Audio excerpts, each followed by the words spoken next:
Why hire a grandparents' rights lawyer?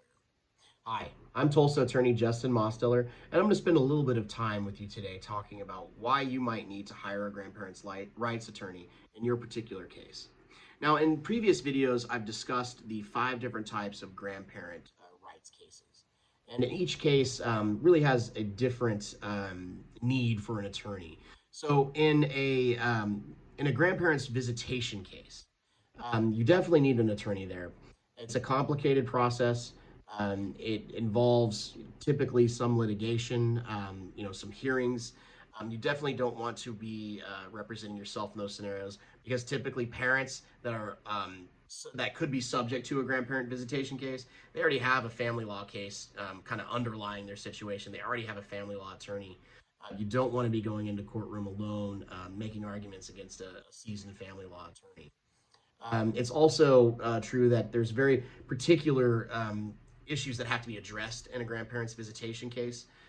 That's really, you need a trained attorney to recognize and to make for sure that you're properly pled and properly represented at all times in that case.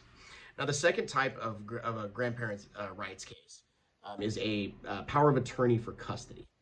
Now, this one is probably it's least important in terms of getting an attorney to represent you. This is typically done when folks can just go online and buy a form and execute it. And it's not durable. It's temporary for a specific reason, and it's it's the least permanent type of grandparents' rights out of all we're talking about here. It's designed to be very short in duration. Now, all that being said, I have seen those power of attorney, documents go really wrong. So you could always do worse than hiring a seasoned professional to draft one up for you. Make for sure that all of the legal requirements are met, and the document is executed in the proper way, and that everybody's happy with the agreement that's reached. Now, the third type of grandparents' rights case is guardianship. In the old days, guardianships were meant to be pursued by people acting on their own behalf, pro se's, without an attorney. It was designed to be a procedure that could be easily accomplished. But unfortunately, that is really not the case anymore. The legislature continues to add new requirements and new procedures, for getting background checks and serving in the proper way, in the proper time. And in the case now, I really have to say, I don't think that anyone should go it alone on guardianship cases anymore. They are becoming more and more like just a regular family law case in terms of the amount of work that goes into it. And for that reason, really, you do need an attorney for a guardianship case.